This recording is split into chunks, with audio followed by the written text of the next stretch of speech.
Football ইতিহাসের পাতায় যে স্টেডিয়ামের নাম উঠলেই নস্টালজিয়ায় ভোগেন ফুটবল প্রেমীরা, যে ভেন্যুতে পেলে উঁচিয়ে ধরেছিলেন তার সবশেষ বিশ্বকাপ ট্রফি, যেখানে রচিত হয়েছে ম্যারাডোনার হ্যান্ড অফ গড আর গোল অফ দ্য সেঞ্চুরির মহাকাব্য, সেই অ্যাজটেকা স্টেডিয়াম আবারও প্রস্তুত বিশ্বকাপ আয়োজনে। মেক্সিকোর এই ঐতিহাসিক স্টেডিয়াম 2026 বিশ্বকাপের আগে নাম বদলে হচ্ছে স্তাদিও সিউদাদ দ্য মেক্সিকো। সংস্কার শেষে মার্চে উন্মুক্ত হবে নতুন রূপে নতুন নামে। তবে গ্যালারির প্রতিটি ইট পাথরে থাকবে পুরনো দিনের গল্প। চলছে ব্যাপক সংস্কার। ফিফার চাহিদা মেনে নতুন চেঞ্জিং রুম, আধুনিক হসপিটালিটি জোন, বদলে যাচ্ছে ভিআইপি লাউঞ্জ, বসছে নতুন আসন। যদিও ধারণ ক্ষমতা কমবে কিনা তা নিয়ে রয়েছে বিতর্ক।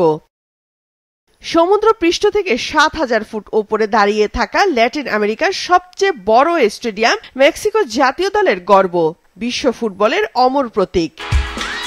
শুধু ফুটবল নয়, এই মাঠে গান গেয়েছেন মাইকেল জ্যাকসন, মাতিয়েছেন শাকিরা। এই মাঠে জন্ম নিয়েছে বিখ্যাত মেক্সিকান ওয়েভ।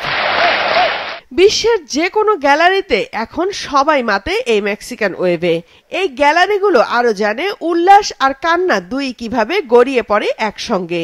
1986 সালে ম্যারাডোনা এই স্টেডিয়ামে জিতেছিলেন আর্জেন্টিনার দ্বিতীয় বিশ্বকাপ ট্রফি। আর 21 বছর আগে পেলের ব্রাজিল এই স্টেডিয়ামে চিরতরে নিজেদের করে নিয়েছিল জুলেরিমে ট্রফি। এবার 2026 বিশ্বকাপে 11 জুনের উদ্বোধনী ম্যাচ সহ 5টি ম্যাচ বসবে এখানে। নাম বদলেছে, চেহারাও বদলাবে, তবু অ্যাজটেকা থাকবে কোটি ফুটবল প্রেমীর হৃদয়ে।